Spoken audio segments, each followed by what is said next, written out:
l'application. Je vous invite à ouvrir avec moi à Michée, chapitre 6, verset 8, un texte que vous connaissez bien, et on va l'afficher au tableau. Mais si vous préférez suivre à l'écran pour avoir la même version que moi, c'est bien aussi. J'aimerais parler aujourd'hui de la justice. On a parlé de la paix la semaine passée, et pour que la paix triomphe dans le monde, il faut que la justice soit établie également. Ce sont des thèmes qui sont reliés ensemble. Et pourtant, en m'en venant ici ce matin, j'écoutais de la bonne musique chrétienne et j'étais tout encouragé à me dire « Ah, je vais avoir un bon culte, ça va être bon aujourd'hui, la température est belle et tout ». Et alors on entend des nouvelles de nos frères et sœurs qui sont malades, on entend des nouvelles de bombes qui explosent dans des églises ailleurs dans le monde, et on est tout de suite pris avec la vraie vie. Hein, pas juste les sentiments d'écouter une belle chanson chrétienne et de la bonne musique, mais la vraie vie. La vraie vie nous rattrape et on se pose la question, où est la justice? Hein?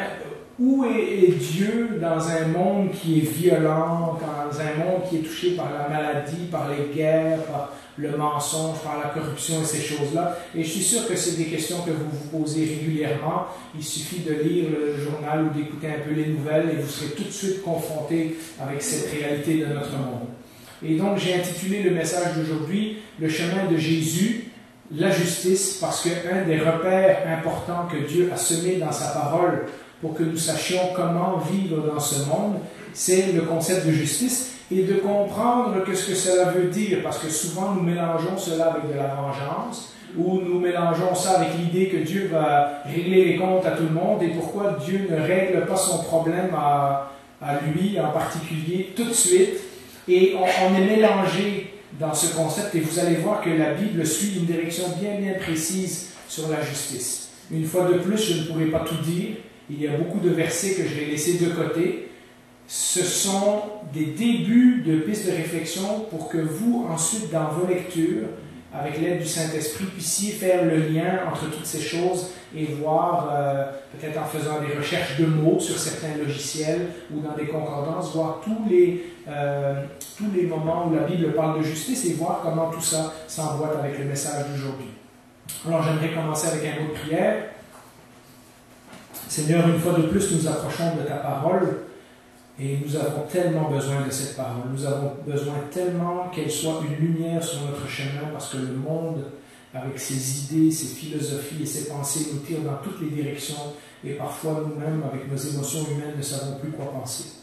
Merci de nous donner cette liberté alors que d'autres dans le monde ne l'ont pas, de pouvoir venir ici étudier ta parole ensemble, mais surtout de nous donner la force de la mettre en pratique. Que ce ne soit pas juste des belles paroles et un bon message, mais que nous puissions être motivés et touchés, que ton Saint-Esprit nous rappelle cette parole à notre mémoire les jours de la semaine pour que nous puissions la vivre. Au nom de Jésus, nous te prions. Amen. Vous connaissez ce verset, c'est un chant qu'on chante, c'est un chant souvent qu'on chante sans réfléchir aux paroles. On t'a fait connaître, ô homme, ce qui est bien et ce que l'Éternel demande de toi. Hein, donc, c'est clair, tu le sais, tu l'as appris, on te l'a fait connaître. C'est que tu pratiques la justice. Évidemment, justice, et vous allez le voir, inclut miséricorde, donc que tu aimes la miséricorde et que tu marches humblement avec ton Dieu. Vous verrez comment ces choses s'emboîtent ensemble. Mais le verset connu sur la justice, le verset qu'on connaît beaucoup, ben, c'est ce verset-là. Il y en a d'autres aussi peut-être qui vous viennent à l'esprit. Mais qu'est-ce que cela veut dire exactement? Eh bien, la première chose qu'il faut savoir, c'est lorsqu'on regarde dans la Bible, le mot justice et le mot droiture, qu'on a parfois dans nos Bibles sous deux versions différentes, est le même mot. Être juste et être droit, ou être juste et marcher droit, c'est la même chose dans la Bible. En hébreu, c'est le même mot. En anglais, vous aurez parfois justice and righteousness. Hein, être un homme juste ou marcher droit, ce sont la même expression, c'est la même idée dans la Bible en fait. Dans le psaume 23, on peut mettre l'image au tableau, dans le psaume 23, quand le psalmiste dit tu me conduis sur les sentiers de la justice. La traduction littérale, c'est tu me conduis sur les sentiers de la droiture. Et si vous avez été présent dans les années passées, vous savez qu'on a parlé de la géographie du peuple d'Israël, que dans les collines de Judée, eh bien, c'était des chemins qui zigzaguent en cailloux, puis tortueux, etc. Et pour dire que le Seigneur est le bon berger, eh bien, ce que le psalmiste lui demande dans le psaume de 23, c'est de le conduire sur des sentiers bien droits, hein, pour pas que son pied accroche et tout. Alors là, il y a une métaphore qui parle des chemins sur lesquels les moutons vont marcher, mais qui est en même temps une métaphore spirituelle, parce qu'on comprend que lorsque le psalmiste dit « Conduis-moi sur les sentiers droits », il ne parle pas simplement que sa vie soit exempte de soucis. Il parle spirituellement que le Seigneur le conduit sur le bon chemin, sur le droit chemin. Et donc, il y a une métaphore, David étant un berger, on comprend l'image, hein, il y a une métaphore entre ce qu'il voit dans le travail du berger, qui doit conduire ses moutons là où il y a de l'herbe, là où il y a de l'eau, et là où les chemins sont droits, et comment Dieu agit de façon spirituelle dans nos vies. Et donc, soyez attentifs à cette distinction. Parfois, dans vos versions, vous aurez Dieu agit selon le droit, et parfois vous aurez Dieu agit selon le juste. Hein? Et donc, ce sont les mêmes mots dans la Bible. Alors, que nous dit l'Ancien Testament? Eh bien, comme je le disais en introduction, dans la Bible, on voit que le concept de justice est intimement lié au concept de paix. Nous avons parlé la semaine passée de ce fameux shalom qu'il y a dans la Bible, l'idée de restaurer les choses pour que le monde fonctionne de la façon que Dieu voudrait. Dieu aimerait la paix, mais pour cela, il faut que le monde fonctionne selon les règles que Dieu lui avait établies. Règles que nous avons transgressées au Jardin d'Éden et qui nous amènent leur lot de conséquences jusqu'à aujourd'hui. Mais la recherche de la paix dans la Bible est fortement reliée à la recherche de justice. En effet, un pays ne peut pas véritablement vivre en paix quand sa population subit des injustices. Une société ne peut pas vivre en paix lorsqu'il y a des gens qui sont négligés, méprisés, abandonnés, humiliés, appauvris. Et donc, on voit très bien l'idée dans la Bible que la paix va de main avec la justice. Pour établir la paix comme Dieu veut sur la terre, il faut que les gens pratiquent la justice. Depuis la chute, Dieu a tout mis en œuvre pour rétablir un monde juste, un monde où chaque chose est à sa place et où chaque chose fonctionne correctement.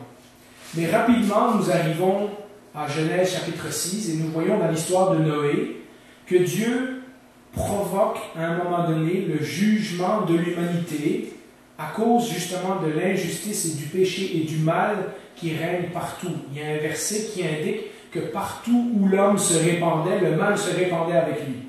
Ce n'est pas une bonne évaluation de la société humaine.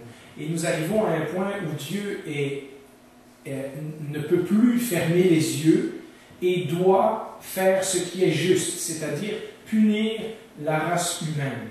Mais dans tous ces gens-là, la Bible nous dit qu'il y a un homme qui est juste. Il y en a un qui essaye de vivre de la façon que Dieu veut. Il y en a un qui fait les bonnes choses autour de lui pour essayer que le monde soit de la façon que Dieu voulait qu'il soit. Et Dieu décide que ce serait injuste de faire périr Noé et sa famille avec les autres.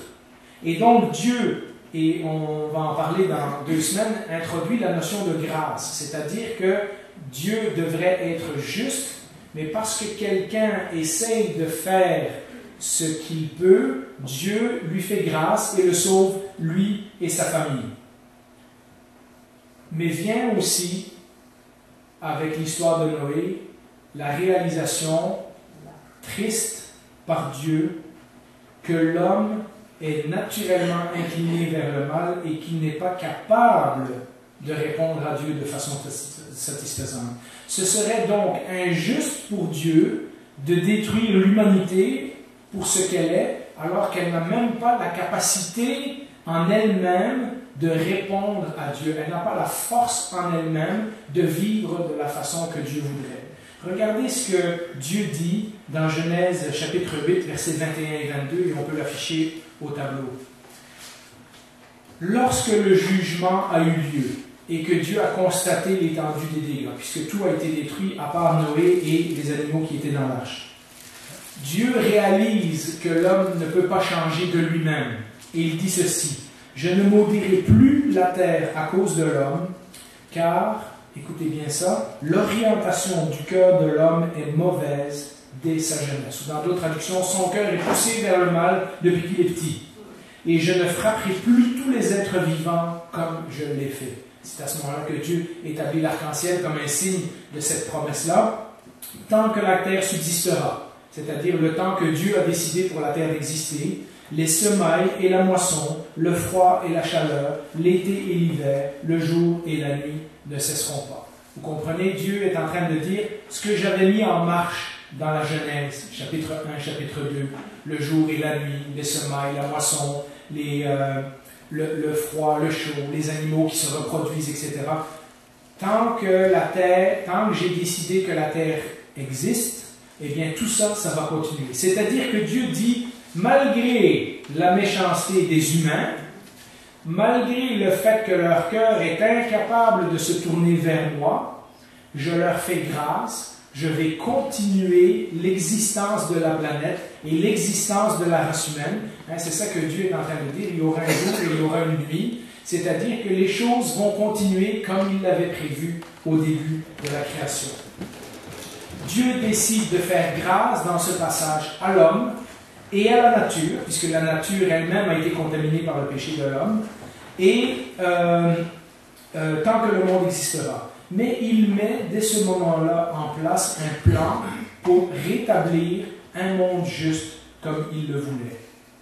Et ce plan commence dans notre Bible, la Genèse chapitre 12, avec la venue d'Abraham.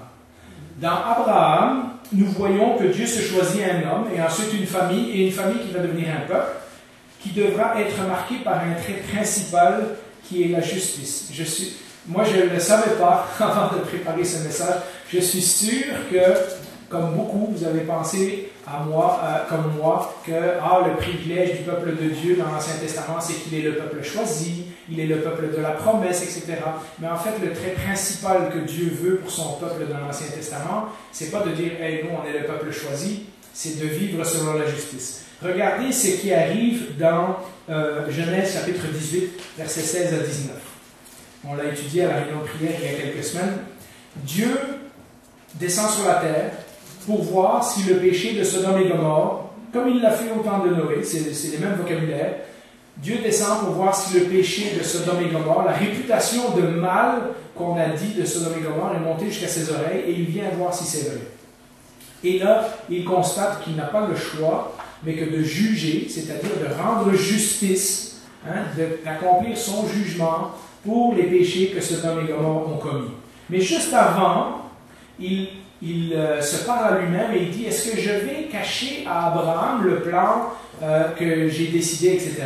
Et voilà, la Bible nous livre la pensée de Dieu dans Genèse chapitre 18, versets 16 à 19, je l'ai résumé ici en un verset. En effet, j'ai choisi Abraham afin qu'il ordonne à ses fils et à sa famille après lui de garder la voie de l'Éternel. Comment? En pratiquant la droiture et la justice. Dieu a choisi spécifiquement Abraham pour que sa famille soit caractérisée par une vie de justice et de droiture. C'est ça que le texte est en train de nous dire. Mais cela ne se fera pas instinctivement. Abraham n'est pas né avec la justice et la droiture dans le cœur. Et donc, il va devoir apprendre. Et qu'est-ce qui arrive tout de suite après?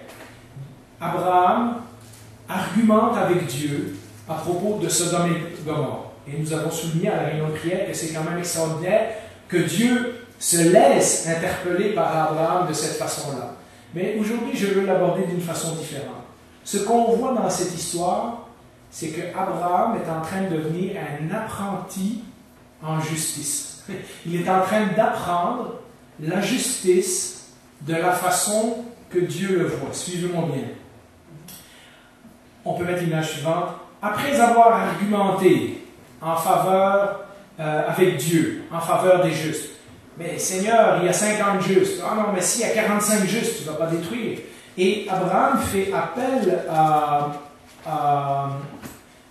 au caractère juste de Dieu. Il dit à un moment donné, celui qui juge toute la terre n'exercera-t-il pas la justice? C'est-à-dire, est-ce que Dieu va faire périr dans la tête d'Abraham l'innocent avec le coupable?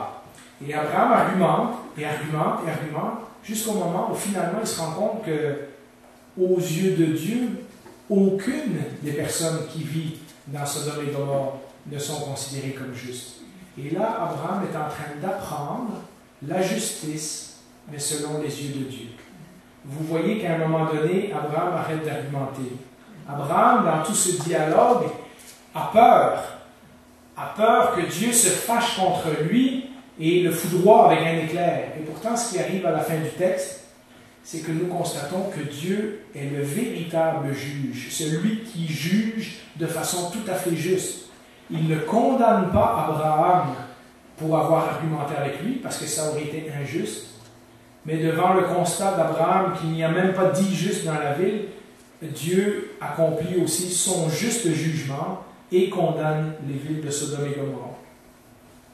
Il va punir les villes telles que décidées, et il ne punira pas Abraham d'avoir négocié avec lui. Lorsque Dieu intervient en faveur du peuple hébreu plus tard, de nouveau, tout ce concept de justice arrive.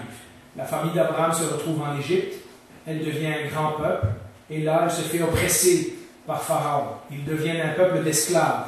Et lorsque le livre de l'Exode commence, il y a une grande injustice qui est en train d'être réalisée. C'est que non seulement on a réduit le peuple en esclavage, mais Pharaon fait tuer tous les premiers-nés. Pharaon fait tuer tous les bébés garçons, parce que le peuple se multiplie, se multiplie, se multiplie. Et donc, il y a une énorme injustice qui est en train d'être commise contre le peuple d'Israël. C'est à ce moment-là que le peuple crie à Dieu et que la Bible nous dit que Dieu s'est souvenu de l'alliance qu'il avait faite avec Abraham. Alors, nous lisons dans Exode chapitre 6, verset 6, que Dieu s'oppose à Pharaon par de grands actes de jugement. Lorsqu'il envoie Moïse la première fois et que le peuple est encore esclave, la première chose que Moïse leur dit de la part de l'Éternel, « Je suis l'Éternel, je vous libérerai des travaux dont vous chargent les Égyptiens, je vous délivrerai de leur esclavage et je vous rachèterai avec puissance et par de grands actes de jugement. » De quoi est-il en train de parler, les actes de jugement? Il est en train de parler des 10 plaies d'Égypte. Nous voyons ça parfois, et lorsque nous regardons Hollywood, nous avons l'impression que c'est juste une démonstration de la puissance de Dieu. Mais c'est plus que ça. Il y a une injustice qui est commise. Et Dieu, au travers des plaies d'Égypte, va réparer les injustices. C'est-à-dire qu'il confronte un à un tous les dieux et tous les pouvoirs des dieux égyptiens. Et lorsqu'on arrive à la dernière injustice, qui est celle des premiers-nés, ça peut sembler très méchant pour nous aujourd'hui que Dieu ait décidé de tuer tous les premiers-nés des Égyptiens, mais le texte nous explique que Pharaon a commencé par tuer les premiers-nés des Israélites. Et il y a un texte dans la Bible qui nous dit que Pharaon est en train d'opprimer son fils, c'est-à-dire que le peuple est nommé comme le fils de Dieu. Et donc il dit à Pharaon, tu veux tuer mon fils, moi je vais tuer ton fils. Mais ça c'est la 10e plaie. Après 9 avertissements, après 9 jugements, Pharaon continue d'endurcir son cœur. Et là Dieu est obligé de faire la 10e plaie. Et il est obligé maintenant de donner à Pharaon œil pour œil, dent pour dent. Tu tues mes enfants, je vais tuer tes enfants. Et de la part de Dieu, ça peut nous sembler horrible, mais dans le concept biblique, œil pour œil et dent pour dent, ce n'est que justice. C'est-à-dire que Dieu ne prend pas plus que ce que Pharaon lui a pris. Un œil pour un œil, une dent pour une dent. On ne se venge pas 10 fois plus. Hein? On n'est pas dans un film de Hollywood où, parce que quelqu'un a tué ta famille, tu tues tout le monde. Dans la Bible, il y a la justice et un concept d'égalité. Tu as fait ça, et bien maintenant tu vas récolter ça. Alors, on continue notre progression. Une fois que le peuple est sorti d'Égypte, une fois que Dieu a démontré contre les Égyptiens qu'il était le juste juge de l'univers et que les nations et les grands comme les pharaons ne pouvaient pas lui tenir tête, le peuple a été libéré, mais il a été libéré pour une raison. Il n'a pas été libéré pour dire hey, maintenant on fait ce qu'on veut. Dieu va leur enseigner à pratiquer sa justice. Les lois et les commandements qui sont envoyés au peuple, ce n'est pas une religion. Tout à coup, on dit, ben là, avant vous étiez égyptien, vous adoriez tel et tel Dieu, maintenant vous allez adorer un autre Dieu. Ce n'est pas une série de règles liturgiques, même si parfois nous, en lisant Lévitique, Nombre et Deutéronome, on le perçoit comme ça. C'est beaucoup plus profond que ça. Ce n'est pas une série de règles à suivre. La loi de Dieu, les commandements qu'il envoie, les 10 commandements et ensuite toutes les autres propositions qui s'ajoutent à ça, c'est une description de comment le peuple va devoir vivre pour refléter la justice et la droiture de leur Dieu sur la terre où ils s'en vont, puisqu'ils vont s'en aller vers un pays promis, mais aussi aux nations environnantes. Lorsque Dieu a choisi Abraham pour lui dire « Ta famille va être caractérisée par la justice et la droiture », il lui a dit dans la même phrase « Et les nations de la terre seront bénies en toi ». Et donc Dieu fait un lien très clair entre le fait que quelqu'un qui le représente, comme la famille d'Abraham, doit vivre droit et juste, parce que c'est de cette façon-là que la bénédiction va arriver aux nations qui les entourent. Vous voyez le plan de Dieu? Il s'est choisi un peuple qui va être un exemple de comment lui, il agit, puisque lui est juste et droit. Il veut maintenant des gens qui vont vivre juste et droit dans un pays qu'il leur a promis, afin que les nations autour soient impressionnées, soient influencées et disent « Quel Dieu est comme celui d'Israël ?» Nous apprenons à partir de là que si nous lisons attentivement, et je sais que c'est parfois ardu de lire des livres comme Nombre et Lévitique, mais si nous lisons attentivement, nous apprenons en fait que chaque loi est donnée pour une raison. Lorsqu'il y arrive une situation, Dieu dit, dans cette situation, tu agiras de telle ou telle façon. Et ce n'est pas du légalisme comme on l'appellerait aujourd'hui, c'est vivre la justice à la façon de Dieu. Une des choses que l'on apprend très tôt dans les commandements que Dieu donne à son peuple, c'est que tu vas t'occuper de l'étranger, tu vas t'occuper de la veuve, tu vas t'occuper de l'orphelin, tu vas t'occuper de l'esclave, tu vas t'occuper du pauvre, parce que toi aussi, tu as vécu toutes ces choses-là lorsque tu étais en Égypte, et moi, je suis intervenu en ta faveur. Donc maintenant, tu n'as plus à maltraiter ces gens-là, tu vas les traiter comme des égaux. Et on voit ces prescriptions envers les pauvres et les démunis et les étrangers, fois après fois, dans le livre de la loi, dans les 5 livres de Moïse. Nous apprenons que ce qui est important pour Dieu, c'est comme Dieu a aidé le peuple d'Israël, maintenant vous allez aider ceux qui sont dans le besoin. C'est ça la justice de Dieu. Il veut que le monde soit juste, qu'il y ait une justice parmi les gens de son peuple, et donc on ne peut pas avoir des niveaux, quelqu'un qui est très riche et quelqu'un qui est très pauvre et qui est en train de mourir de faim, et dans le même peuple, quelqu'un ne s'occupe pas de celui qui est pauvre. Dieu ne veut pas ce genre de modèle dans son peuple, il veut la justice. Nous apprenons aussi, et on peut mettre l'image au tableau, à partir de là, nous découvrons que la justice de Dieu est quelque chose d'enseignable. Si nous voyons les commandements comme la justice de Dieu mise en pratique, dans des situations concrètes de la société, nous voyons que le peuple peut apprendre à les lire, et à les déchiffrer, à les retenir par cœur, et à se baser sur un code que Dieu leur a donné pour dire « ça c'est juste, ça c'est injuste ». Et voilà comment maintenant il faut qu'ils vivent. Nous apprenons en lisant des chapitres comme Exode 23, entre autres, etc., que discerner comment on met en pratique la justice de Dieu dans de nombreuses situations différentes n'est pas une chose facile. C'est peut-être ça qui rend ces livres-là difficiles à lire, parce que Dieu dit, s'il arrive telle affaire, voilà comment on rétablit la justice. S'il arrive par exemple telle affaire, voilà comment on fait. S'il arrive telle affaire, et nous, ça nous semble long et compliqué, mais n'oubliez pas, c'est un peuple d'esclaves. ils ont été sous les ordres de quelqu'un d'autre pendant plusieurs centaines d'années. Et maintenant, ils doivent apprendre à vivre comme une société, comme le peuple de Dieu. Et donc, Dieu est obligé pendant 40 ans de tout leur apprendre. Hein? Il est obligé de leur donner même les petits détails, comme on fait avec nos enfants quand ils grandissent. Tu regardes à gauche, tu regardes à droite avant de traverser la rue, parce que sinon, hein, tu ne mets pas ta main sur le feu. On ne dit pas que nos parents sont légalistes parce qu'ils nous ont appris ça. Hein? On comprend très bien que nos parents savent des choses sur la vie que nous, on ne sait pas. Puis quand on est petit, en général, pas toujours, mais on suit les conseils et on obéit à nos parents parce qu'on comprend qu'ils veulent ça pour notre bien. Eh bien, Dieu fait la même chose dans le désert avec le peuple. Il l'enseigne à partir de zéro. C'est quoi être un peuple qui va vivre dans la justice et dans la droiture? Faire ce qui est bon, faire ce qui est bien, faire ce qui est juste est la mission que Dieu a confiée à son peuple en faisant alliance avec lui. Mais ce n'est pas un don naturel. Comme on l'a dit la semaine passée à propos de la paix, ce n'est pas parce qu'on désire la paix que tout à coup ça nous tombe du ciel. C'est quelque chose auquel il faut travailler.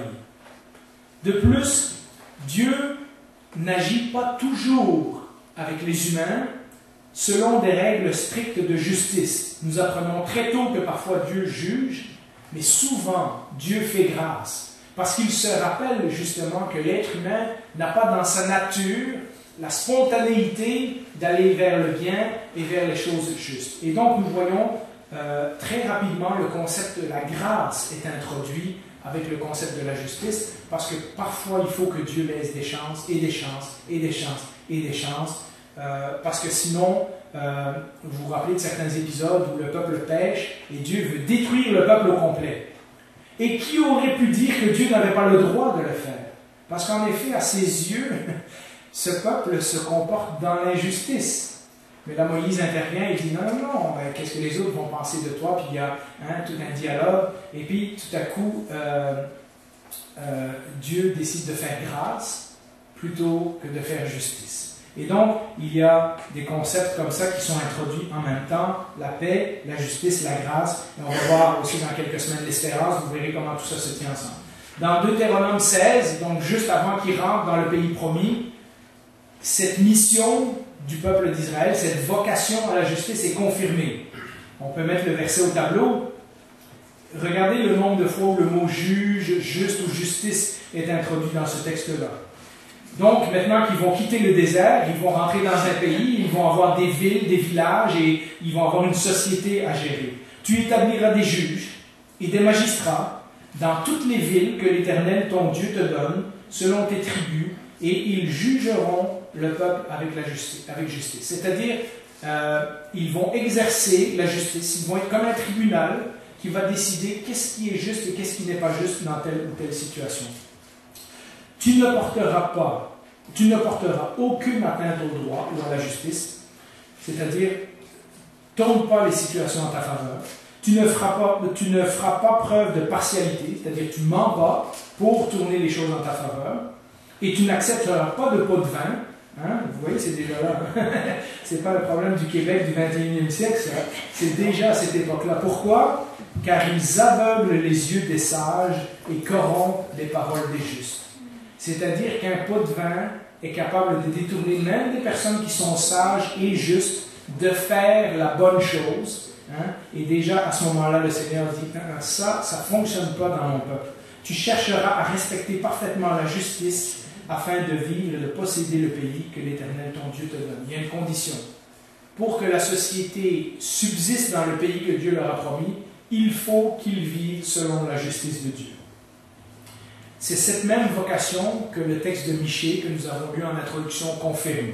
On t'a fait connaître, ô homme, ce qui est bien. C'est-à-dire, tu le sais depuis longtemps, c'est que tu pratiques la justice. Il n'y a pas d'autre message. C'est ce que le Seigneur a toujours voulu, et il n'y a pas d'excuse. Hein, c'est par là qu'on commence.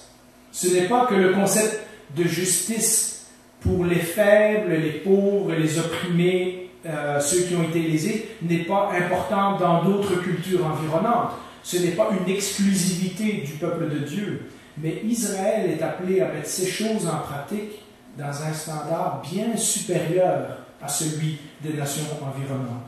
Et selon la volonté parfaite de Dieu, pas au hasard de leur culture. Il y a des grandes inégalités sociales en Égypte, en Assyrie, en Babylone, dans tous les peuples qui entourent Israël à cette époque-là. Et elles sont justifiées. Par exemple, les prêtres, ils ont été choisis par Dieu. Le pharaon, il a le droit d'être riche parce que lui, il est le représentant de Dieu sur terre. Et les pauvres, ben, tant pis pour eux, etc. Et donc, vous voyez que même si on essaye d'établir la justice dans le genre « Ah, tu m'as volé un bœuf, on va au tribunal, puis là, on te rembourse », il y a beaucoup d'injustices qui restent commises dans les inégalités sociales dans les peuples qui entourent Israël, et Israël est appelé à avoir un standard supérieur. Malheureusement, comme pour la paix, on l'a dit la semaine passée, on réalise très rapidement dans l'histoire du peuple de Dieu que le peuple ne pratique pas la justice de Dieu comme il le doit. Il abandonne parfois carrément la justice avec les conséquences que Dieu doit agir et avec justice et dispenser des jugements. Lorsqu'on voit le concept de jugement dans l'Ancien Testament, ce n'est jamais quelque chose que Dieu fait sur un coup de tête, parce que tout à coup quelqu'un l'a frustré, puis il décide que là, il extermine un peuple, une tribu, une nation ou quoi. Il y a toujours des dizaines, des centaines d'années, parfois d'avertissement, et à un moment donné, le Seigneur ne peut juste pas, parce qu'il est juste lui, ne peut juste pas laisser continuer la situation comme ça.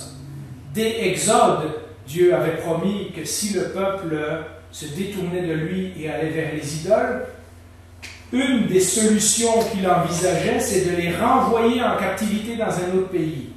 Et pendant des centaines d'années, les prophètes vont dire, vous savez, c'est quoi que Dieu vous a dit si vous ne vivez pas selon le droit et la justice. Et pourtant, le peuple va quand même se retrouver en exil à Babylone. Et lorsqu'il se retrouve en exil, dans Jérémie, Dieu dit, j'ai décidé, maintenant c'est trop tard, ne prie même plus pour ce peuple, parce que je ne t'écouterai pas. Mais Dieu passe à l'étape suivante. Qu'est-ce qu'on fait après l'exil? Là, il va y avoir une punition. Vous n'avez pas le choix, vous allez la subir. Mais qu'est-ce qu'on fait après le châtiment? Et vous voyez comment Dieu fonctionne. Zacharie, parmi les prophètes qui avertissent le peuple, Zacharie est un exemple, on peut mettre le texte au tableau. Zacharie, en parlant de ce qui s'est passé, pourquoi Israël s'est retrouvé en exil, rappelle au peuple, voici ce que disait l'Éternel, le Maître de l'univers. Rendez la justice conformément à la vérité et agissez l'un envers l'autre avec bonté et compassion. Vous voyez comment justice, bonté et compassion sont liés dans la même phrase? On ne parle pas juste, ah, c'est pas juste, lui il a 2 bonbons et moi j'en ai un, ou ce genre de justice. On parle vraiment de vivre en harmonie dans la société. N'opprimez pas la veuve et l'orphelin, l'étranger, le pauvre, et ne méditez pas l'un contre l'autre le mal dans votre cœur. Vous voyez comment même être jaloux de son voisin est une infraction à la justice de Dieu. Les 10 commandements sont résumés dans ces quelques paroles ici. En bout de ligne, non seulement le peuple d'Israël subit parfois temporairement les conséquences de leurs injustices, parce que Dieu décide de les juger à certains moments historiques, mais en bout de ligne, autre conséquence. Comme Israël n'est pas fidèle à la mission que Dieu avait établie déjà depuis Abraham, les nations environnantes ne sont pas influencées par leur conduite. La fidélité de Dieu est impossible quand on ne pratique pas la droiture. On ne dit pas « Ah, j'adore Dieu », puis on commet l'injustice. Dans la Bible, c'est flagrant que ces deux choses-là ne marchent pas ensemble. Ou tu vis de façon juste et alors tu peux réellement adorer et servir Dieu, ou tu vis de façon injuste et alors tu as beau prétendre et aller au temple et faire toutes les prières que tu veux, dans ton cœur tu es déjà infidèle à Dieu parce que tu es infidèle à son caractère juste. Les nations environnantes ne seront pas influencées par Israël. Nous ne voyons aucune de ces nations se tourner vers Dieu en disant « Waouh, en Israël, ils ont un Dieu extraordinaire, regardez comment ils vivent, regardez comment leur société est juste et droite et tout ça. » On ne voit pas ça dans l'Ancien Testament. On voit parfois certains personnages qui ont convaincu des rois étrangers ou des gens étrangers que leur Dieu était le véritable Dieu par leur conduite. Je pense à Daniel, entre autres. Mais en tant que nation, Israël a certainement raté sa mission. Les psaumes et les prophètes sont pleins de ce soupir après la justice de Dieu, car de toute évidence, la vie du peuple d'Israël ne fonctionne pas comme elle devrait, mais le monde autour d'eux ne fonctionne pas non plus comme il devrait. Et Israël n'est pas capable de vivre de façon constante et conséquente selon sa vocation. La conclusion, elle est dans le psaume 14, mais Paul reprendra cette conclusion pour commencer son épître aux Romains 1000 ans plus tard, et on peut lire le texte, Romains chapitre 3, verset 10, « Il n'y a point de juste, pas même un seul. » La conclusion de l'Ancien Testament, c'est exactement ça. C'est qu'en bout de ligne, les gens essayent, mais des véritables justes, il n'y en a pas. Et une fois de plus, après tous les prophètes, c'est dans le livre d'Ésaïe, comme beaucoup de fois nous l'avons vu dans les derniers mois, c'est dans le livre d'Ésaïe, un livre où le mot justice se retrouve des dizaines de fois, que nous entendons la solution ultime de Dieu. Si l'être humain n'est pas capable, si son propre peuple choisi, sorti à grands coups de miracles d'Égypte, n'est pas capable de vivre selon la justice et la droiture de Dieu, quelle est la solution alors? Ésaïe 42, on peut en mettre un résumé au tableau dans les 4 chants des serviteurs qu'on a vus il y a quelques semaines, et également dans Ésaïe 53, nous indique que Dieu va prendre les choses en main personnellement, à travers d'une personne qu'il appelle son serviteur. Et je vous l'ai déjà dit la dernière fois, lorsqu'on regarde le serviteur, on voit que c'est quelqu'un qui a vécu de toute éternité. Et donc les chrétiens, dans le Nouveau Testament, ont compris que ce serviteur était Jésus, en fait. Voici mon serviteur que je soutiendrai. Il annoncera la justice aux nations. Vous voyez comment le message de Jésus est résumé dans l'Ancien Testament? Il annoncera la justice aux nations. Il annoncera la justice selon la vérité. C'est-à-dire, il ne va pas faire sa propre justice. Voilà ce qui est juste, voilà ce qui est droit, et c'est comme ça qu'il va le dire. Il ne se découragera point et ne se relâchera point. Quand Jésus est sur la croix, il va dire tout est accompli. Il a fait toute sa mission jusqu'au bout, jusqu'à ce qu'il ait établi la justice sur la terre. Et dans Ésaïe 53, mon serviteur juste proclamera la justice à beaucoup d'hommes. Regardez comment c'est intéressant, c'est lui qui portera leur faute. Et là, il y a quelque chose qui est en train de nous être indiqué. Pour que la justice de Dieu prenne véritablement place parmi les humains, il faut que quelqu'un paye pour leur injustice. Plusieurs autres textes d'Ésaïe nous disent clairement que c'est Dieu qui va venir en personne établir sa justice. Et donc on commence à voir le fait que Jésus est véritablement le Fils de Dieu dans ces textes-là. Lorsque le Nouveau Testament commence, et on peut mettre le verset de Romains 1, 17, Paul reprend toute cette idée de justice. Il dit, en effet, c'est l'Évangile, donc la bonne nouvelle de Jésus-Christ, qui révèle la justice de Dieu par la foi et pour la foi. Comme cela est écrit, le juste vivra par la foi. Et tout à coup, on a ce nouveau concept que le juste ne vit pas par ses propres efforts, puisque de toute façon, l'Ancien Testament nous a démontré clairement qu'il n'était pas capable, mais que le juste vivra en mettant sa confiance en Dieu. On n'est pas capable, mais on va faire confiance à la solution que Dieu a prévue pour nous. Et donc, le Nouveau Testament, lorsque Matthieu commence, n'oubliez pas que Paul a écrit la lettre aux Romains avant que les évangiles soient écrits. Donc, les premières lettres du Nouveau Testament sont chronologiquement les lettres de l'apôtre Paul. Et donc, Paul est en train de dire cette bonne nouvelle qu'on vous prêche depuis que Jésus est ressuscité. Eh bien, c'est cette bonne nouvelle que la justice de Dieu est maintenant disponible par la foi et non plus par vos propres forces. La justice, cette qualité intrinsèque à Dieu, un de ses traits de caractère absolument importants, est révélé maintenant aux hommes dans une personne. Pas dans une loi, pas dans l'Ancien Testament, mais dans une personne. Dieu en personne va venir sur la terre pour vous montrer comment on vit de façon juste et droite. Cette personne, c'est Jésus-Christ. Et c'est pour ça qu'on appelle l'Évangile la bonne nouvelle de Jésus-Christ. Il y a vraiment une bonne nouvelle là. Cette justice que Dieu demande des hommes depuis le Jardin d'Éden et que nous recherchons de toutes sortes de façons, elle est maintenant disponible pour ceux qui mettent leur confiance en Jésus. Traiter les autres avec justice et droiture a toujours été au centre de la volonté de Dieu.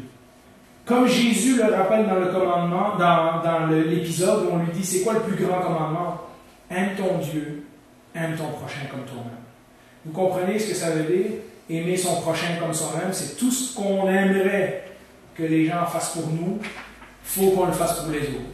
Fait que si quelqu'un a soif, si quelqu'un a faim, si quelqu'un est mal pris, etc., ça fait partie de notre mission d'être juste, d'être droit et d'agir avec amour envers cette personne-là. Ce que les hommes n'arrivent pas à atteindre par leur propre force est maintenant possible grâce à Jésus. Quand Jésus a accompli toute la justice de Dieu, parce que quand Jésus a dit tout est accompli, ce n'est pas juste sa mission, il a aussi accompli la justice de Dieu. De deux façons. D'abord, toute sa vie, il a vécu de façon juste et droite. Si bien qu'à la fin de sa vie, Dieu ne peut rien lui reprocher. La Bible nous dit que Jésus n'est pas mort pour ses péchés, il n'en avait pas. Il est mort pour nos péchés.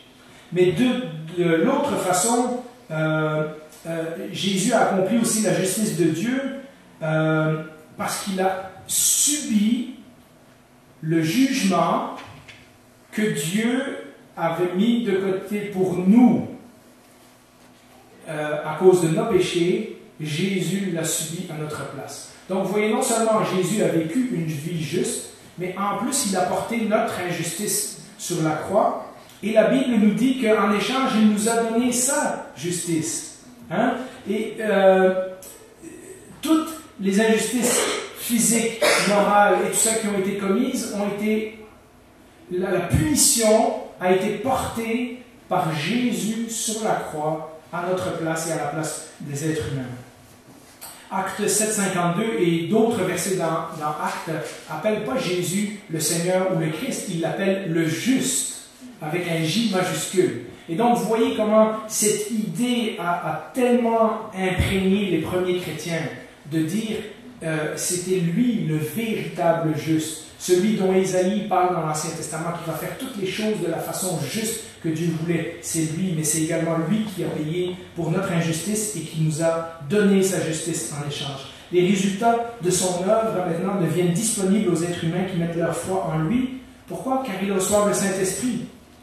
Et c'est le Saint-Esprit, c'est-à-dire Dieu qui vit en nous par son Esprit, qui nous donne maintenant la force, nous, le peuple du Nouveau Testament, de vivre selon la justice de Dieu. Maintenant, nous pouvons vivre de façon juste et de façon droite dans la société humaine, mais aussi dans l'Église parmi nos frères et sœurs, de la façon dont Dieu veut. Mais plus que ça, nous sommes aussi vus comme justes aux yeux de Dieu, parce que Jésus nous a transféré sa justice.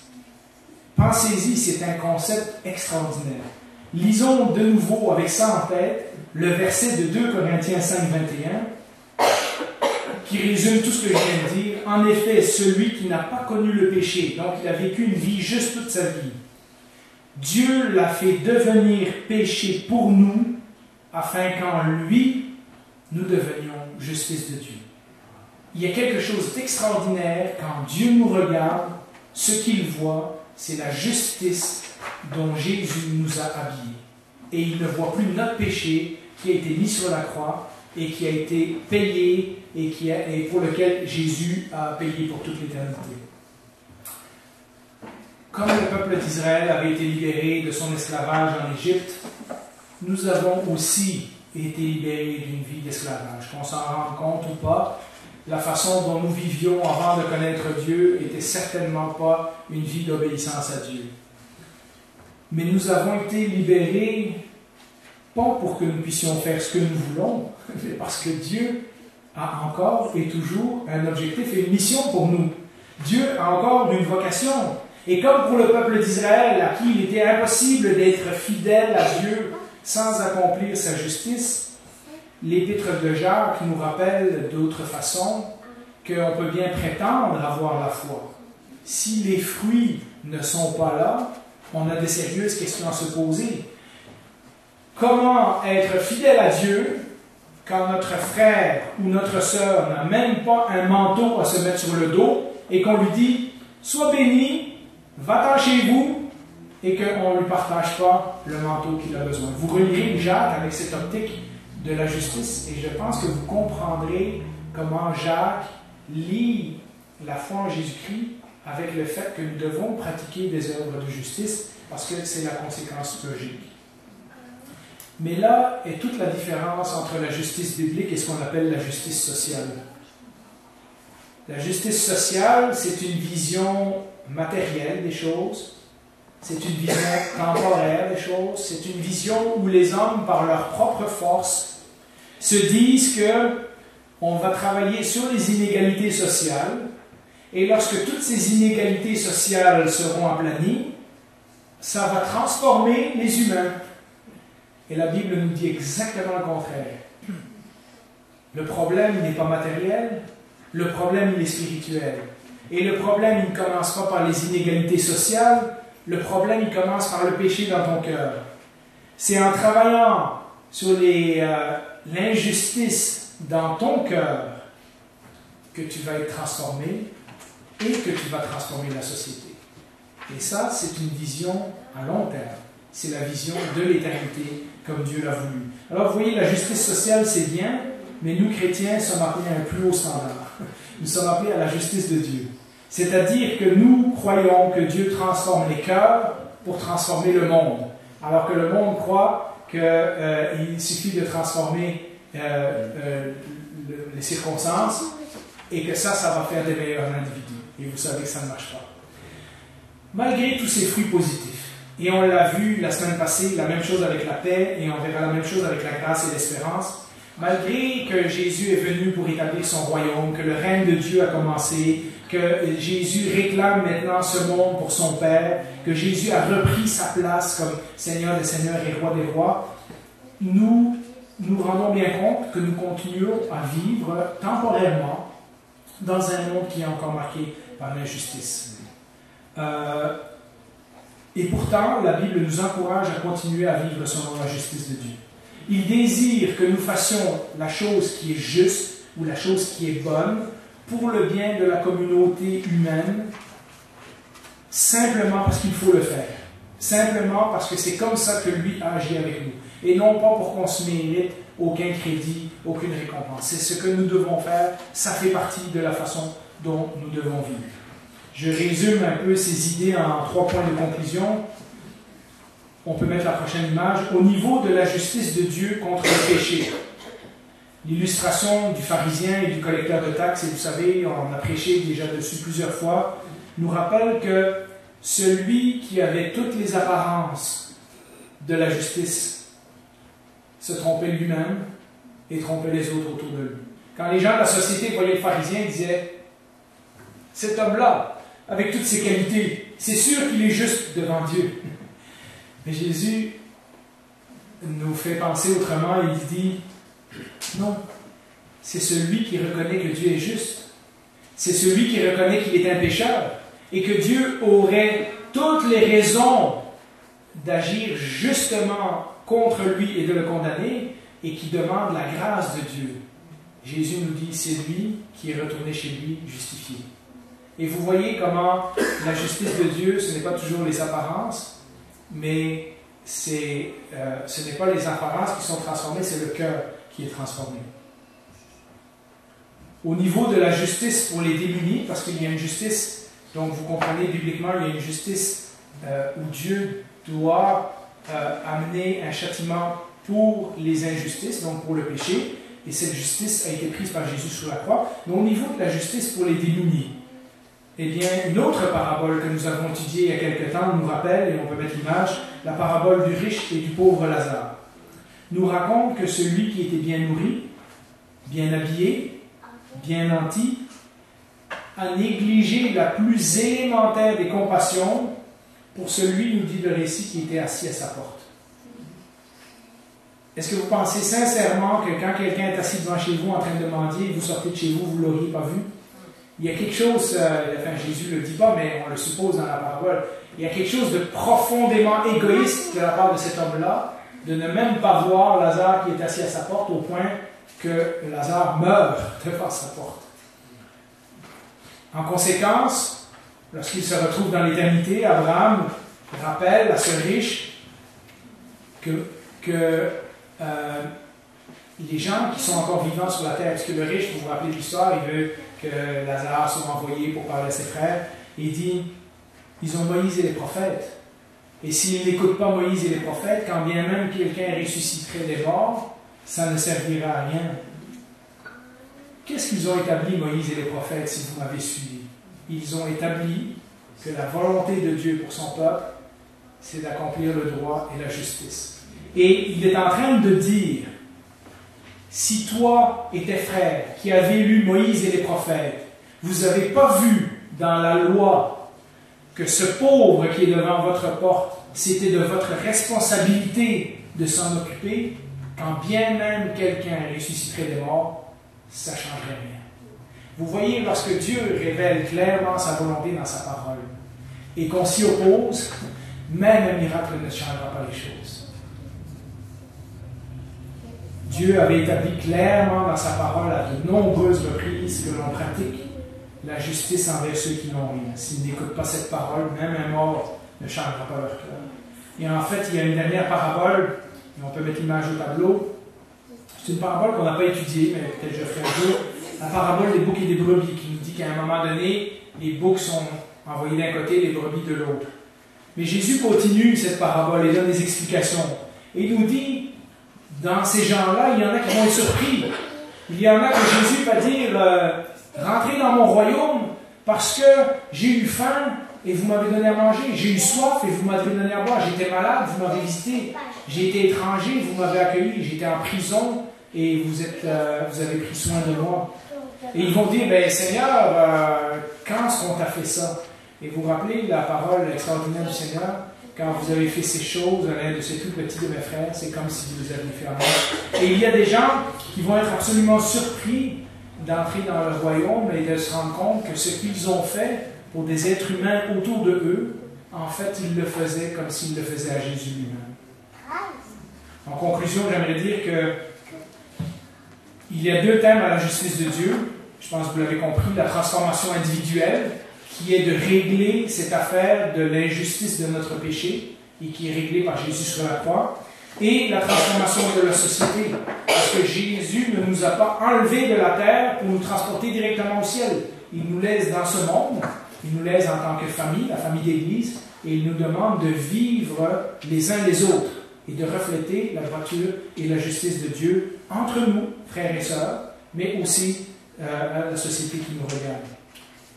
La transformation individuelle et la transformation de la société, comme on le voit dans l'Église que Jésus a laissée sur la terre, sont tous deux nécessaires pour restaurer le monde au standard de Dieu. Pour que la justice de Dieu règne, il faut que ces deux choses arrivent. Jésus nous rappelle à travers de son message que Dieu nous appelle encore aujourd'hui à vivre selon sa droiture et sa justice, c'est-à-dire une vie de compassion au profit d'un monde qui souffre. Si Dieu veut que les choses soient justes, qu'elles soient justes pour tout le monde, eh bien, nous devons nous impliquer dans un monde qui souffre. On peut mettre la dernière image, nous devons les pointer à la croix, afin que les gens trouvent la justice de Dieu pour leurs injustices, pour leurs péchés, et ça, c'est le commandement de aimer Dieu. Mais nous devons aussi le démontrer par nos vies qui sont justes et droites, que la compassion de Dieu est une réalité possible, jusqu'à une certaine mesure, parce que ça ne dépend pas toujours de nous, ici-bas. Et ça, c'est résumé dans le commandement « aimer son prochain ». Et donc, vous voyez ces deux aspects de la justice de Dieu que nous devons annoncer dans notre Évangile. Tout cela en attendant le moment où, comme la Bible dit, Dieu rétablira toutes choses. Mais ça, c'est pour une autre fois. Je vais à prier.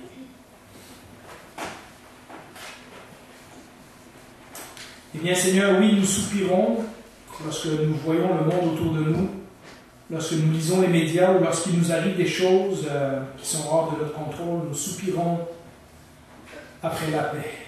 Nous soupirons après la justice. Nous soupirons après un temps où tu vas remettre les pendules à l'heure, après ce temps où tu vas recréer le ciel et la terre. Nous soupirons pour cette époque où un jour tu nous consoleras et où nous savons que nous n'aurons plus à affronter le diable, le péché, la mort, toutes ces choses qui parfois nous gâchent notre vie ici. Nous soupirons après ça, mais en même temps, ta parole nous donne cet espoir, cette espérance et cette motivation de faire les choses qui sont justes et bonnes dans la société autour de nous et dans notre Église, parce que nous nous rappelons que, alors que nous étions coupables de toutes sortes d'injustices, tu es mort pour nous, mais bien plus tu es ressuscité, parce que la mort ne pouvait pas te garder, toi qui étais le juste. Mais en faisant cela, tu as payé pour nos péchés, nous n'avons plus besoin de payer pour, et tu nous as donné ta justice. Seigneur, gloire à toi pour ce grand privilège, pour cette façon de nous sauver qui était hors de notre portée, hors de tous nos moyens. Et comment tu as mis à exécution ce plan extraordinaire déjà prévu de toute l'éternité pour nous sauver. Mais plus que ça, tu nous appelles à vivre maintenant, puisque toi tu nous as sauvés, tu nous appelles maintenant à montrer ta compassion, ta droiture, ta justice aux gens qui nous entourent. Et nous savons que lorsque nous repartons chez nous, déjà dès cet après-midi, et pendant la semaine, nous allons être confrontés dans nos familles, dans nos amis, dans nos voisins, parfois même dans nos enfants, par toutes ces questions d'injustice, par toutes ces questions de méchanceté. Nous te demandons de nous donner, au travers de ton Saint-Esprit, le rappel de cette parole que nous avons entendue ce matin, afin que nous puissions, dès maintenant, nous engager dans chaque étape de notre vie, dans chaque geste que nous posons, dans chaque décision que nous faisons, de vivre de façon de plus en plus juste, de façon de plus en plus droite.